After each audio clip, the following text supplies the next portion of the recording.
whenever we were doing anything, well, I was going through our ISO 27001 auditing that we would do for in the UK, and there was always a big spelling out about you've got policy, you've got the process, and then you've got the procedure. So the policy would be, I used to laugh that the CISO would say, "Thou must be secure," as like a general, just that, obviously a little bit more detailed.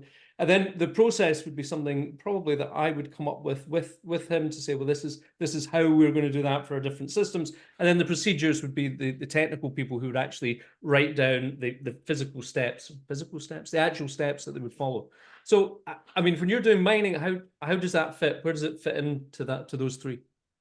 So really the process and procedures part. So you say, okay, Ashley, you're going to write down and say, this is how I want things to work. Whenever there is an incident, this is my response plan. These are the timelines, the SLAs to meet, to assess, to identify, to disseminate information to the, parties that are involved and everything. But in reality, how do you track those steps of that process or procedure? Like, it is easier now in the digital world because everything you do touches a record, an information record. So you do something in, let's say, a scanner, like you see an alert, and then you create a ticket for that alert. Now there is a record for that alert in your ticketing system. From there, you take certain actions in your, I don't know, your cloud environments and so on. And there is a record of the activity you took in those environments as well.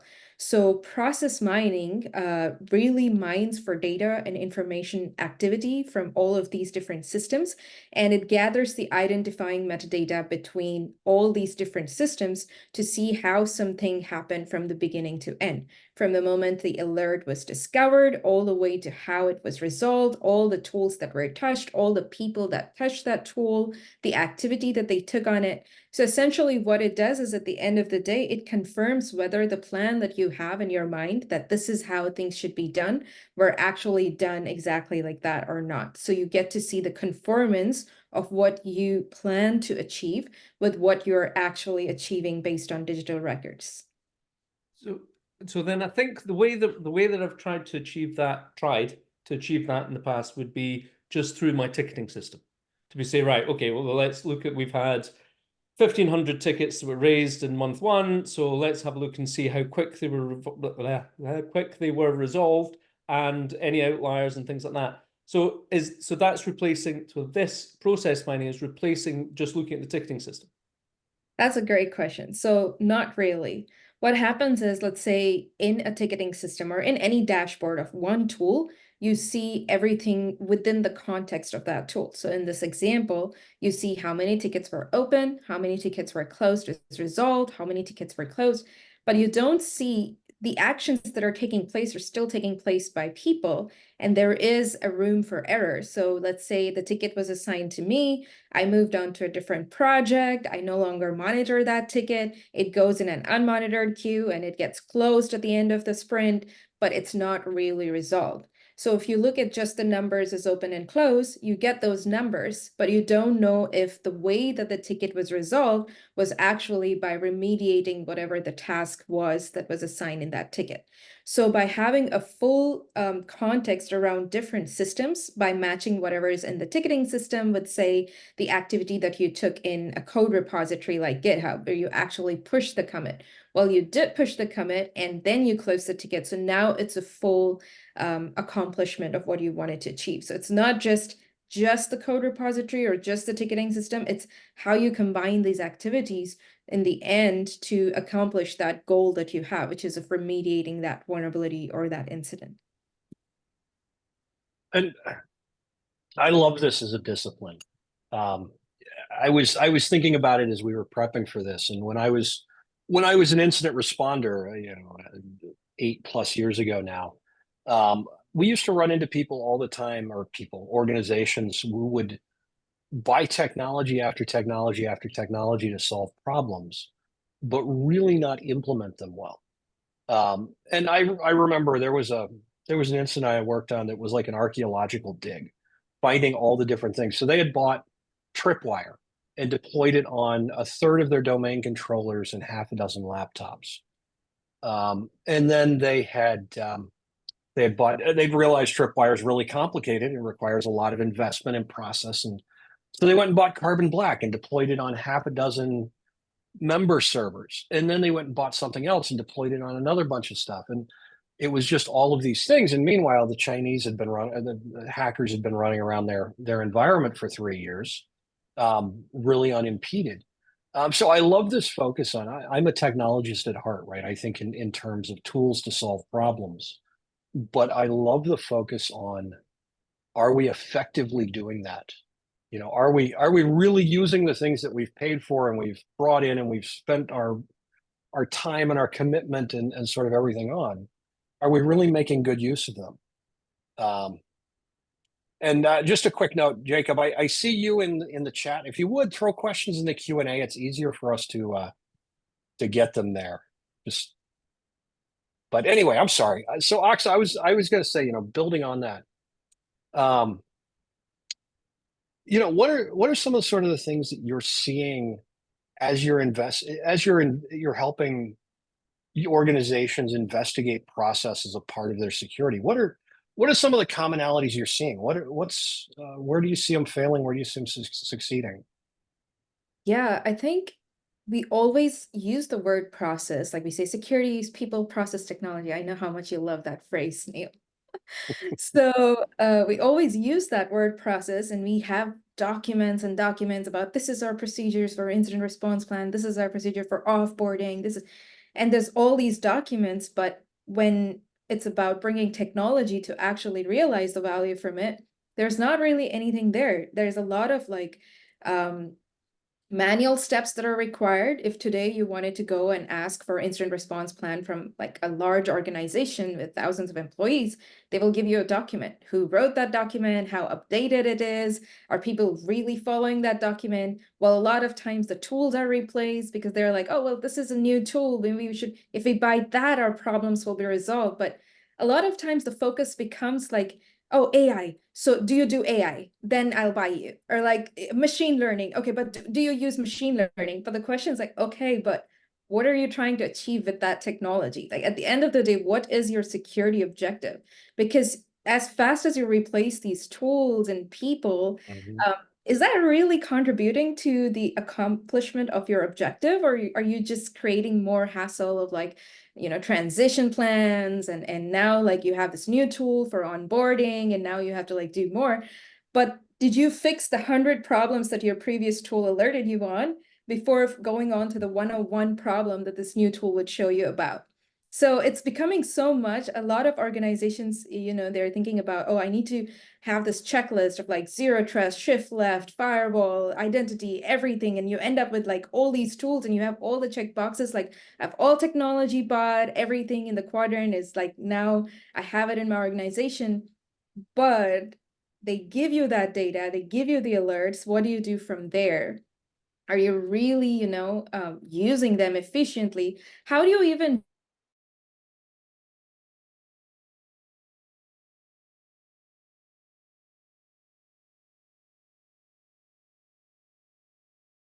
100 tickets? Well, how did you close out? Did you just delete the assets? Because that's not really remediating. You need to really like fix things that really caused those assets to be in the same place. But anyway, the question becomes like, what are your numbers today? Or are they just a dashboard number that you're picking from one of the tools? Or are they like, hey, I had this process in mind, and 90% of the time my team stuck to the plan, stuck to the SLAs, and we delivered outcomes. I think today that's what's missing in organizations. They don't know how to really say if you're conformant to your process or not conformant. How do you measure conformance? You have measurement for compliance, you have measurement for vulnerability, but how do you measure your process conformance without manually taking interviews from all the different people involved in the different steps? You must come across, and obviously there'd be no names. I certainly have never worked for an organization that had this problem, but you must come across where there would be like, well, this is the policy and this is the process that we have. And then you're going, yeah, but that bears no resemblance to any of the stuff that you're doing over here. And that must be quite a difficult conversation sometimes to go, yeah, I know you think that's what the process is, but well, maybe that's the process, but it ain't what you're doing. Yeah, and this is actually, even more sensitive for cybersecurity. I mean, if you look at like an ERP role, loan processing or whatever, okay, you lose money, you lose cost, you lose manual hours, that's related to cost. But in cybersecurity, these inconsistencies are actually related to risk. And so at the end of the day, when there's a data breach and, the SEC regulation we all love to talk about, I'm sure we'll dive into it a little bit more. But the SK item 106 in that regulation says like, okay, periodic disclosure of your process for assessing, identifying, and managing these risks from cybersecurity threats. So again, if you miss or if you miscommunicated or if you are not fully aware from data lake perspective or from mining perspective on what's actually going on, you may have well intentions. You may assume this is what happened. These are the reports I received from people. But at the end of the day, if something goes wrong, you are responsible and you are held to your words. So it's very important to have a data-driven way of backing up your claims, a data-driven way of saying, okay, this is what I stated, and this is how I set our processes, and here's data that backs it in a completely like non-biased view. It's not based on user opinion, but from all the systems and all the people's activity that is taking place in my organization. So I think that's why this conversation is tricky, but even more important for cybersecurity processes than it would be for like financial or other industries when we talk about, processes in general. And by the way, I One love more you called before out the SEC. Oh, I know. sorry, go ahead. I want to get it in before you, because I Get heard it the in. trigger word coming in there. So I mean, that's Neil turns into like one of those in the spy movies where you say the word and he's like, SEC must kill the Queen of England, Naked Gun, I think. Anyway, no. So the only other follow-up question I had, Axa, was that again, none of us have ever worked for organizations where this might have been the case. You must have the situation where people are like, I don't know what to plug Gutsy into because I don't necessarily know what's important in these processes. I mean, are there any, even putting Gutsy aside for a minute, for anyone on the call who then has to do that whole, what are we using, what's there? How do you approach that? Is it whiteboarding? I mean, what do you do? Yeah, I think the first step is identifying which process category you want to monitor, because you may be overwhelmed, like, oh, I have like so many processes for everything. So like just focus on, let's say, one thing to start with. Let's say you want to start with incident response plan and you want to track if the SOC teams are doing what they're supposed to be doing. So you start with that, and now you say, okay, so I want to track this, and you have a threat response, you have a scanner tool or an incident response tool or incident tool that shows you all these alerts. You connect to that. So now you see that, okay, alerts created, alerts triage and everything. From there, whatever integrations you have, let's say a ticketing system and whatever cloud providers or, the assets that you're trying to protect, you just connect to these systems. You don't have to know how they interact with each other or how they are flowing from one to end. That's what a process mining tool is supposed to give you. You don't have to know the steps of the process. You just have to know, like, in general, an idea of what tools are involved. Now, sometimes what I notice is that sometimes people don't know that they have a tool because, the managers at one level are working with like, okay, I think like this is how it goes. And suddenly like the operations team decided, oh, we have this like new tool that we want to transition to. But the cool thing about process mining is because we're taking these digital footprints and records, there is usually a record of this transition. So you can see like, hey, from here, we see that there is another state that we see it was transitioned to. So you may have this another tool that reference we see in this JIRA ticket. So from there, you get more information. And the cool thing about process mining results is that you don't need 100% coverage to get results. So let's say you have 5 tools and you connected 3 tools. You still see the interaction and the activity between these 3 tools. And so one of my customers, for them, let's say, it wasn't important to really see what commits are being pushed, but it was important for them to see the SLAs for triaging because they wanted to compare if their own internal triaging was faster than this vendor that they had, given a contract to for 24-hour SLA triaging. So they wanted like non-biased, non-vendor related data to see that comparison on how much time they save or time they spend when they do it themselves versus the vendors. In this case, they're not really looking for, hey, am I really fixing the issue with the comments? They're really looking for a specific answer for budgeting. Should they renew? Should they not renew this service? So in cases like that, you don't need all 5 tools that you need to get that visibility from, but really the more tools you add, the more clarification you get on the steps.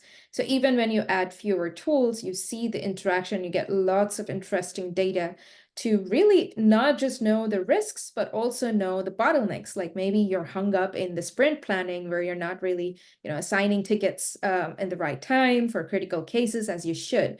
Or maybe there is an opportunity for automation instead of like manually doing something. Or maybe there's just a place where something is not providing value. So the cost effectiveness of the investments that you are making. I think it's more than answering just one question. It's really like strategizing. So a process mining tool won't necessarily, at least in Gutsy, it's not necessarily about CVE ID 1234, and this is the package detail, and this is fixed. No, we have Orca for that. But a process mining tool, what it really does is it shows you okay, from the time a scanner like Orca discovered the ticket and they showed you what's wrong, what did you do from there? Like, did you really resolve it? Did you like close it out? Did you dismiss it? And so it brings you all these different steps and scenarios that you can see. And I'm actually, I was going to talk about killing the queen, but I'm going to save that for later. Because there's another thing that came up here that's always interested me. And actually, I know you and I have both done technical pre-sales before. I always found when I was interacting with a prospect, when somebody was coming to me to talk about buying our product, that there were broadly 2 different sets of customers I got. And I'll use selling container security as an example. One set would come in and say, look, I've got to solve this vulnerability management problem. I'm running these frameworks. I've got these particular issues, and I've got to solve a runtime detection problem. And I've got compliance issues I've got to address. Right. And they had very, very clear understandings of what they were accomplishing. And I could very quickly say, we're a great solution for you. Here's why. Or I could say, hey, you know what? We really don't solve your problems. I'll tell you about what we do, but you've got to look at something else to do this. And then there was a set of people who came in and would say, I don't know, I need a container security solution. Show me what you do. And they were 2 very different experiences. And I almost always, first of all, the sales to the first group who knew what they were after, who had already planned and understood their problems, were always easier. And I felt like they always delivered more value to that organization because they already knew what their goals were. They knew what they needed to solve. They knew where their gaps were, and they were like focused on that. And so we could say, yeah, we can do all of these things. Here's how we do it. Let's test and prove these out. And some of those organizations, I worked with one who deployed, they did a 45-day proof of concept, which was kind of long. Usually we were 30 days, but they were very engaged and very driven. And they had like 20 people showing up to every call twice a week. Day 46, they signed the contract, deployed to production with everything turned on exactly what they wanted. They knew it. It was perfect. And I've talked to them for years afterwards. And that's so well integrated. People don't even know what the technology is. They just know that it works. If they introduce a vulnerability, they get a ticket, they've got to go fix it, et cetera. It's all perfect. The other side, a lot of times they would make, it would either be they'd go through the process, they wouldn't make a decision. They'd make a decision based on weird criteria. Like I had somebody who chose not to buy my product one time because they liked the color scheme in the other product's web UI better. Which is something, had they told me that like 2 weeks in, I would have went and written them a Grease Monkey script to change the color scheme to match whatever they wanted, right? We would have solved that problem. But the reality is that they were not serious about solving the problem. They just needed to obtain a technology. So I think, as I'm listening to sort of all of this conversation, that's one thing for me that runs through it, right? Like I've observed that time and time again where people didn't understand the problems they needed to solve. They'd solve them poorly, but they'd get a great color scheme. But it was always fun in a pre-sales call if somebody was like, I don't know, I just need container security. And then you take them through everything you could do, and they're like, I had no idea, this is so cool. So that was always fun. It wasn't great from a business point of view, but it was great for showing you. You seemed like magical. And then I used to have to end some of those calls with, I got to confess, I mean, I didn't write the product. I didn't create the product. I wish I did, but I didn't. Yeah. So what I'm hearing is you just need to add a little more pink to your product. But Teams, no, right?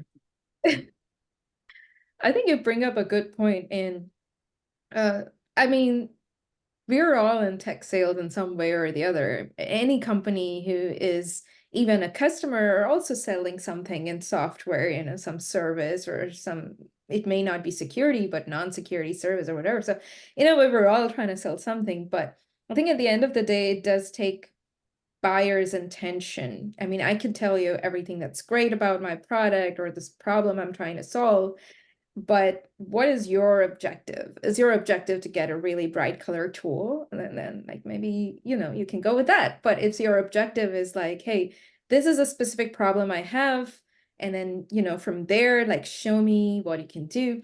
Because today we do get a lot of questions. Like before I was at Gutsy, I used to work at Twistlog, and we all used to work together. So a lot of the questions would be like, well, XYZ company does uses this to do, and do you do that too? And it's like, okay, but what are you trying to accomplish? So it's not really what you're trying to accomplish, but because someone gave you a sales pitch saying we do this extra. So okay, then now you want to do something extra, but what was your overall objective? Again, I think the fundamental question gets lost in these extra questions. So that's definitely a good observation there, Neil. And I think that's also where process mining can give you like a non-biased opinion to say like, hey, it's not about which tool you're plugging where, but what you're doing with the tool that you've purchased and how efficiently you're using them. And inside my head, I'm laughing like a hyena because after I left Twistlock and went to a competitor, I did that to you with one of our mutual contacts. I showed them something neat that StackRox did, and they immediately turned around and called Oxa to say, well, why don't you do this? No comments on that. So we were chatting just before coming on, so we just 10 minutes before to make sure mics are working and all that kind of thing. And we were chatting about that. What came up was that in Glasgow there's a place called the Scottish Event Campus, or SEC, and it's a Scottish event. I'm sure it's Event Campus, Exhibition Centre it could be, but every time I hear SEC, that's what I think about because I'm based in the UK. But those, as I interrupted earlier, those three letters mean something completely different over the pond. So Neil, I interrupted you when you were going to get in on that, but I think it's important, and I know that I see it all over my LinkedIn all the time. So it must be a big deal. And like I said, Oxa and I both wrote about that within the last week, I think. And for me, Oxa mentioned the most interesting part of it because there's two big changes that came, and one of them was so shocking that everybody wrote about it, which is that you have a limited amount of time if you detect a breach that has a material impact, that is, it would affect your investors. You have a very limited window in which to disclose that, which I think is generally fantastic, right? I think organizations should disclose and be very transparent about security incidents and the impact it has on customers, investors, employees, et cetera. Most companies are not going to do that on their own. Having regulations that force that hand is a good thing.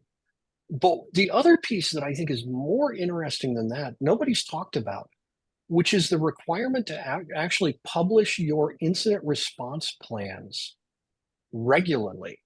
So to actually say, we have a process, we understand how we're going to detect incidents and respond to them. And we're making it available so investors can make sure that we are, in fact, responsible adults who have planned for this and done what we need to do. I think it's a tremendous regulation.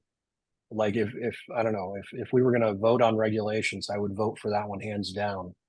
But I also think it's such an interesting, like, opening that up, making it public. What's our incident response plan? Is going to be really interesting to watch, and I think it requires people to actually have incident response plans, which I think is not as prevalent as we would like. So I think it's a huge piece of that, and it's very interesting, and I'm glad to hear you mentioning it too. I think we all need to talk about it.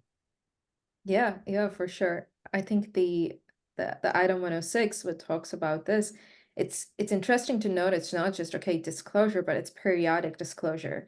So it means you have to review your processes and policies, and you should know that you're actually following them periodically, not just like a one-time thing done and then, because you have new threats coming every day. And so you have to also keep up with your cybersecurity practices to address them.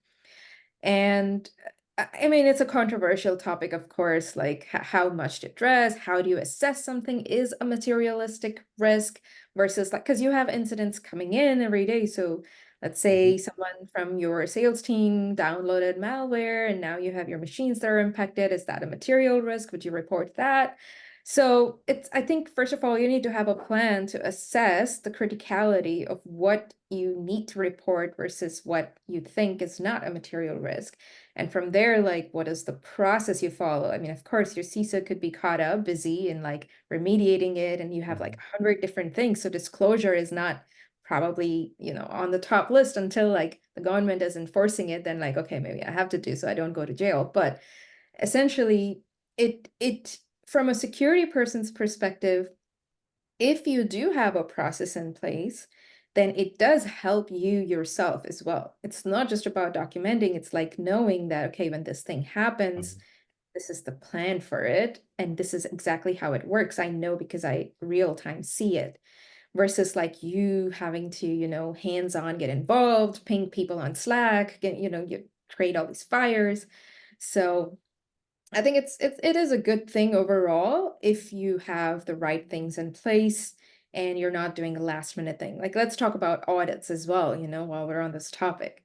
So today you think that when you have this certification, actually you mentioned ISO previously or SOC 2 report or whatever, and someone on LinkedIn posted this, like it's becoming a check the box exercise. And I kind of really like that statement, check the box exercise. I also commented on it, like I really like that you said that, because it really is what it's becoming. Like, you go to an organization, you see like, do they have these certs?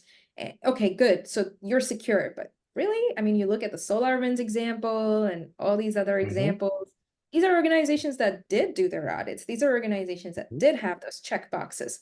Who is responsible? Are the auditors responsible then? Or do they hold any responsibility? Like, where does this happen? Because those audits are also about collecting all this information, interviewing people, but it's static data. It's samples of data. It's not a real-time data that's updating. It's not stuff that's constantly happening. And from that pool, the auditors pick even more sample data. And then they say, okay, well, you passed the test, or here's your report card. And as a company, you want to pass the test. You want to look good on paper. You don't want to show the bad things. You want to show the great things. So I think that also plays into account is like how a real-time data-driven view of process should be taken into account for the auditors to pass these organizations, and not just based on interviews and data collection samples from different tools, but a real non-biased view to accomplish that auditing. That's quite interesting, because for everybody on the call, I'm not about to do a product thing, don't worry.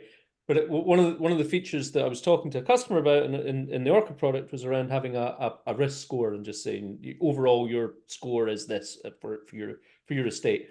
The reason why I mentioned that is because what was interesting from a CISO point of view was to go, how is that trending? And so actually being able to say, well, are we trending one direction? Now, what you're saying goes a step beyond that, doesn't it? It's actually saying, well, we're able to get that live view of this is what's happening with all of our processes at one time.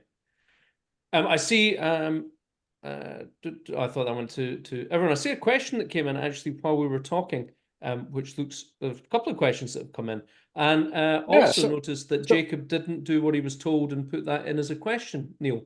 I don't know. Yeah, so I was going to say we might want to, it's a good time to transition to questions. I know Yumi and Aksa could talk all day long, and we probably would, but we do have some questions. I think there's some interesting ones. So Amy, if we could stop our recording,